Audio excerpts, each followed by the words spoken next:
중국 내에서 반한 감정 높지 않느냐라고 이런 말도 하잖아요. 제가 이번에 출장 갔을 때 우한에 있는 중국 전체 학생을 대상으로 이제 유학을 하는, 그러니까 한국하고 일본만 주로 유학을 보내는 유학원 대표님을 만났어요. 그래서 그분이 하신 말씀이 일본으로 유학가는 중국 학생들이 한 10명 조금 넘는데요. 근데 지난 한 해 한국으로 보낸 중국 학생이 800명 정도 돼요. 훨씬 많은 것들이. 그러니까 여전히 한국을 좋아하고 한국에 대한 이미지 내는 것들이 분명히 있습니다. 있고.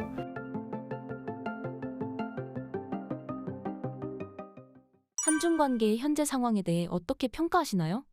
한중 관계는 정부가 지금 뭘 좀 하려고 하는 것 같습니다. 한중 관계를 다시 관리를 해야 되겠다라고 지금 생각을 하고 한중 관계를 관리를 위한 여러 가지가 지금 눈에 많이 보이긴 합니다. 왜 그러면 지금 윤석열 정부에서 한중 관계를 좀 관리를 해야 되냐라고 이제 하는 게 보인다라는 게 무슨 말이냐면 한국과 중국 간에 5월 달에 한일중 정상회담이 있었고 그때 리창 총리랑 윤석열 대통령이랑 만나서 경색된 국면을 풀기 위한 것들이 노력이 있었잖아요. 그래서 뭐 2+2도 만들어졌고 고위급 정부 관료간의 군사나 외교나 이런 것들도 자주 만나는 것도 보이고 또 우리가 계속 지금 이야기를 했던 한중 FTA 2단계 협상도 이제 시작하려고 하고 있고 그다음에 또 민간도 여러 가지 지금 많이 좀 행사도 좀 많아졌고 그런데 그럼 이걸 왜 하려냐면 일단 그걸 아셔야 돼요. 첫 번째 네 가지가 있는데 첫 번째가 뭐냐면 일단 우리 정부가 왜 그럼 이렇게 한중 간을 관리를 해야 되겠냐 이런 모드로 전환을 했냐 했을 때 네 가지 이유가 있다. 첫 번째 북한과 러시아 간에 군사 동맹처럼 보이는 이런 것들이 부담스러운 거죠. 이걸 말릴 수 있는 나라는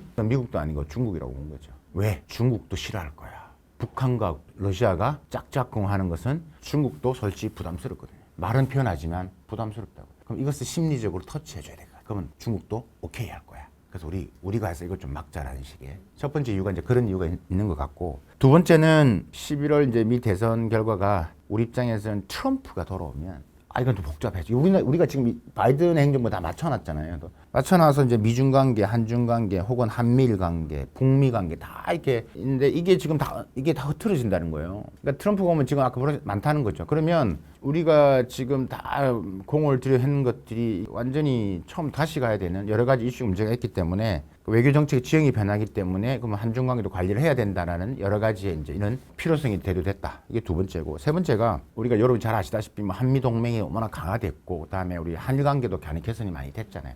이제는 한중 관계 관리해도 된다라는 이제 왜냐하면 한중 관계를 너무 놓아뒀다, 너무 신경을 안 썼다 이런 전문가들, 뭐 저를 포함한 많은 전문가들이 칼럼이나 여러 있는 목소리를 내왔거든요. 이런 거이기 때문에 이제 관리를 해야 되겠다. 이미 이제 이런 것들 이제 우리 확실하게 해놨으니까 그런 필요성을 이제 한 것 같고 네 번째가 우리나라 입장에서 어쨌든 간에 이 경제적인 부분에서는 중국이 매우 중요하잖아요. 뭐 아주 미국에 투자를 많이 하면서 우리가 수출도 많이 하게 됐고 그래서 대중국 적자도 있었고 이런 뭐 파도가 좀 있었지만 그래도 우리나라 입장에서는 중국 수출, 그다음 중국 간의 투자 이런 것들에 대해서 여전히 우리한테는 가장 큰 경제 규모의 파트너 국가이기 때문에. 그러니까 이런 부분에 있어서의 우리가 미국만 보고서는 안 되겠다는, 그러니까 우리나라 경제 성장이 가장 큰데 이런 부분에서 중국과의 경제 관리를 협력을 조금 더 만들어 가야 되겠다라는 것들. 거기다 플러스 하나 더 한다면 중국이 기술 자립이 엄청 빨라지고 있고 거기에 따라서 메이드 인 차이나의 첨단 제품들, 우리가 말하는 차이나 테크가 계속 이제 이게 성장을 하면서 한중 관계를 넘어서 글로벌 시장, 즉 제3국가에서 메이드 인 차이나와 경쟁을 하게 되는 경우가 점점점 많아지기 시작하는 것들. 그러니까 이런 네 가지의 종합적인 측면에서 한중 관계를 관리를 하고 있다. 해야 되겠다라는 필요성이 저는 이제 분석을 하는 거고요. 뭐 아까 어떻게 보시냐고 질문했었기 때문에 이런 이유 때문에 관계 우호 모드를 좀 만들어 가고 있는 게 좀 보인다. 중국 내 한국에 대한 시각은 어떠한가요? 우리나라 반중 정서는 워낙 심한 거고 다 알고 계시는 거죠. 뭐 우리나라 반중 정서가 세계에서 가장 심하다고 말할 정도니까. 근데 또 한편으로는 중국 내에서 반한 감정 높지 않느냐라고 이런 말도 하잖아요. 제가 이번에 출장 갔을 때 우한에 있는 중국 전체 학생을 대상으로 이제 유학을 하는, 그러니까 한국하고 일본만 주로 유학을 보내는 유학원 대표님을 만났어요. 그래서 그분이 하신 말씀이 지난 1년 동안 일본으로 그러니까 한국하고 일본을 다 같이 하는데 일본으로 유학하는 중국 학생들이 한 10명 조금 넘는데요. 근데 지난 한 해 한국으로 보낸 중국 학생이 800명 정도 된대요. 훨씬 많은 것들이 있어요. 그러니까 여전히 한국을 좋아하고 한국에 대한 이미지나 이런 것들이 한류나 이런 것들이 분명히 있습니다. 있고 뭐 그중에서 아까 말한 반한 감정이 있는 사람 혹은 그런 우리가 흔히들 이야기하는 인플루언서들 있잖아요. 그게 지금 이슈화되고 소개되고 있는데 뭐 당연히 뭐 한국을 싫어하는 사람도 있겠죠. 근데 우리가 그렇게 다 이해하는 것처럼 중국 사람은 다 뭐 한국 우리가 싫어하는 것처럼 중국 사람은 한국을 싫어하는 것처럼 그렇게 보는 것은 옳지 않다. 제가 예를 드는 것처럼 1년에 꽤 많은 유학생을 보면 단적인 예를 든 겁니다. 그만큼 그래도 일본보다는 뭐 한국을 많이 가고 싶어하고 부모들도 그렇게 이야기를 하고 그래서 많이 보낸다고 한다. 그래서 뭐 정서적인 부분에서는 특히 지방 정부 간의 교류, 민간적인 교류도 지금 이제 조금씩 좋아지고 있다라고 볼 수 있을 것 같고, 근데 아직까지도 이런 민간 교류나 유학이나 이런 것들이 뭐 문화, 뭐 그다음에 뭐 민간 교류 차원에서는 이게 이 정치적인 영향을 많이 받기 때문에 또 언제 경색될 수도 있는 것들이잖아요. 그래서 항상 조심스러운 것들이죠. 왜냐하면 중국은 체제가, 그러니까 중국은 공산당이 만든 국가입니다. 체제라는 게 있기 때문에 그 체제에 대해서 원칙을 벗어나면 중국은 당연히 또 이제 우리하고 또 틀어질 수밖에 없는 거죠. 중국의 동북공정 논란은 어떻게 봐야 할까요?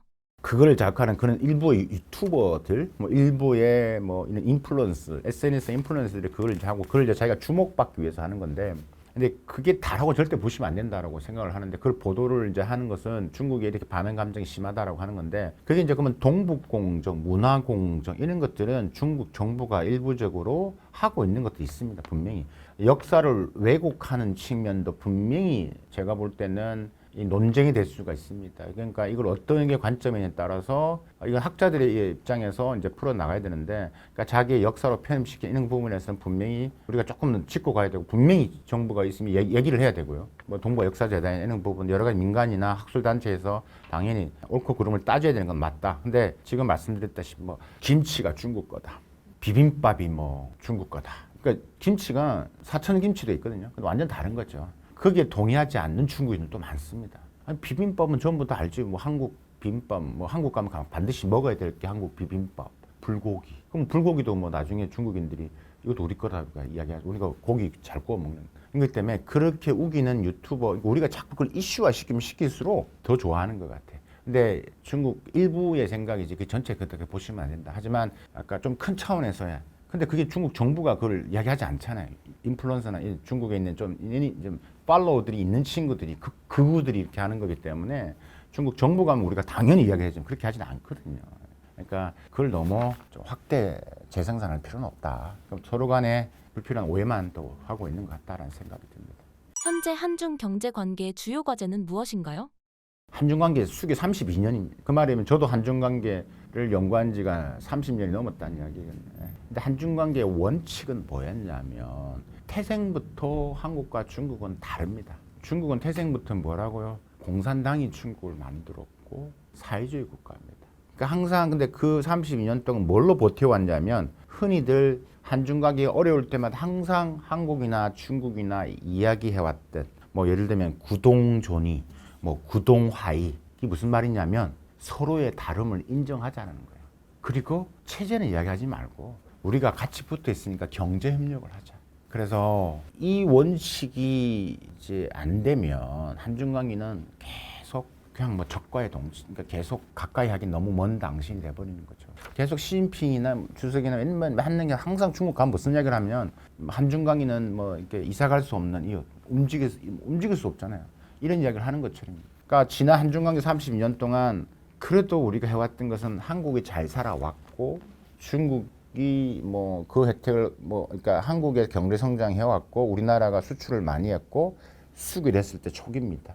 그렇게 해서 막 수출을 하고 우리나라 기업이 투자를 하고 돈을 많이 벌고 그러면서 중국도 같이 성장을 해왔고 결정적으로 중국 2001년도에 WTO 가입하면서 중국이 엄청난 메이드 인 차이나 바람에 성장을 계속 해왔어요. 그러니까 우리나라 경제 성장도 중국의 성장과 같이 갔고 초창기 때 중국이 성장할수록 우리나라가 또 많은 투자를 했고 해왔다라는. 그러니까 정말 경제적인 성장을 서로 간에 상호 우리가 보완적이라고 하죠. 그러니까 잘 맞았던 것들이지. 그러니까 충돌할 게 없었죠. 산업 우리가 그런 말을 뭐라고 하냐면 그러니까 산업 간 무역을 했어요. 그러니까 충돌이 안 되고 우리가 중국이 농산품을 하면 우리는 공산품을 팔고 우린 중국 거 싼 걸 가져서고 중국 우리가 이제 제품 좋은 걸 쓰고 이런 게 이게 산업 간 무역이었는데 이제 세월이 흘러가면서 이 산업 내 무역 중국도 반도체 한다고 그러지 IT를 한다고 그러지. 그러니까 점점점 발전할수록 이제 기술 자립이 되면서 한중 관계는 점점점 경쟁 구도로 가는 것들이죠. 좀 정리를 하면 첫 번째 한중 관계 좋게 하기 위해서는 다시 좀 정리를 할게요. 정리하면 한중 관계 좋게 하기 위해서는 서로가 다르다는 것을 인정하지 않으면 여전히 이렇게 갑니다. 그럼 어떻게 해야 되는데요? 우리가 그전 해왔잖아요. 구동하이, 구동존이 이런 게 뭐냐면 서로 다름을 인정하다. 그러면 이 정치 외교적으로 그것을 인정하지 않으면 계속 부딪힌다. 중국은 이런 체제에 안 맞으면 결국은 보복을 하는 나라고 결국은 같이 가지 않을 겁니다. 그러면 그게 다 기업들한테 자연적으로 파급이 될 것이고 그럼 비즈니스가 될 수가 없는 거죠. 그러니까 이거를 어떻게 할 것이냐. 그냥 우리는 무조건 뭐 사회주의이기 때문에 우리하고 안 맞아. 너랑 나랑 안 맞아. 그럼 안 하자는 이야기예요. 중국은. 그럼 아예 끊어야지. 그럼 그게 아니고 계속 그럼 잘해보자 한다면 그럼 인정을 하자는. 인정을 하자는 건 그럼 한국, 중국도 우리를 인정해야지. 우리 북한의 어려움을 인정을 하고 우리가 왜 이렇게 하는 인정을 해. 그럼 그게 외교죠. 그렇잖아요. 그죠?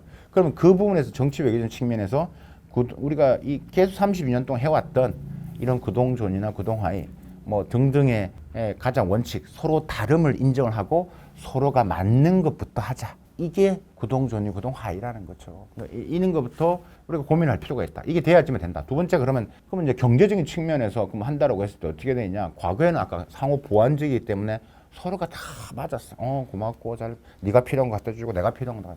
근데 이게 세월이 흘러가다 보면 중국이 발전이 쫙 올라간다고 그랬죠. 특히 제가 걱정하는 게 이겁니다. 이게 매우 중요한데 한중 경제 협력의 이 폭력의 초점 포인트가 점점 작아지고 있습니다. 그러니까 계속 제가 말씀드렸던 산업 내 무역, 산업 내 경쟁으로 지금 들어왔기 때문에 이제는 지금은 제가 볼 때는 우리나라가 앞으로 대한민국을 먹여 살리고자 하는 이 먹거리 산업들 우리가 이야기하는 뭐 4차 산업혁명 기술, 뭐 AI든 우리가 배터리든 뭐 전기차든 모든 부분에서 중국하고 무조건 다 지금 부딪힐 것으로 보입니다. 경쟁 가질 것으로. 그럼 협력의 이 영역이 매우 좁아진다. 예전하고 비해서. 그러니까 한중 간의 협력을 할 수 있는 공간이 이추어지는 것에 대해서 우리가 좀 더 고민을 깊게 할 필요가 있다라는 생각이 듭니다. 그러니까 이게 우리는 아직까지 어떤 착각을 하고 있냐면 아직까지 중국은 우리한테 기술이 저 밑에 있는 걔들이 저걸 어떻게 만들어. 그렇게 한순간 제가 장담컨대 앞으로 뭐 한 5년 내에 우리나라 제조업들 많이 무너질 겁니다. 그러니까 이미 차이나 테크의 공습이 시작됐고 저가의 공습이 아니라 이미 경쟁력도 있으면서 가격이 싼 제품들이 한국 시장을 넘어서 글로벌 시장에서 하면 결국 우리의 대중국 수출이 떨어지는 게 아니라 대글로벌 시장도 영향을 받게 될 수밖에 없다. 그래서 일단은 정치 경제적으로 서로를 인정하는 것부터 좀 고민을 좀 해야 된다. 안 그러면 대화가 안 된다. 두 번째, 경제 규모의 부분에서는 과거의 상호 보완적인 것을 찾으려고 하면 점점 없다 이제는. 그럼 어떻게 되냐면 그러면 지금 우리가 협력할 수 있는 그러니까 특히 이제 제가 볼 때는 이제 특히 혁신에 대한 협력 부분들을 좀 강화시켜 나가고 같이 해서 제3국 시장 나가는 부분에서의 조금은 분야 영역들을 지금 좀 만들어 낼 수 있을 것 같다. 예를 들면 이런 겁니다. 지금 중국의 배터리에 있는 뭐 전구체 기업들이 지금 미국의 IRL의 우회적인 방법으로 지금 우리 새만금에 엄청 투자를 하고 있고 한국의 LG화학이나 SK온이나 이런 여러 가지 이런 배터리 관련된 사람하고 전부 다 합작 조인트 벤처를 만들고 있거든요. 그러니까 서로가 좋기 때문에. 근데 그런 서로가 목적이 같은 지향한 분야에서 협력을 지금 일단은 빨리 가속화시키는 게 중요하다. 그래서 우리 그러면서 중국이 어떻게 성장하고 변화된 것을 쭉 더 안에 들어가서 볼 필요가 있다. 그래서 경쟁력을 더 찾아 나오고 기술 격차를 더 조금씩 앞으로 나가는 노력을 하지 않으면 그러니까 일반적인 제조 분야에서는 제가 볼 때는 더 심한 차이나 테크에 밀릴 가능성이 크다. 이거는 우리나라 경제 부분이나 이런 부분에서 특히 우리 기업 부분에서 매우 좀 주목해서 들으셔야 될 부분인 것 같습니다.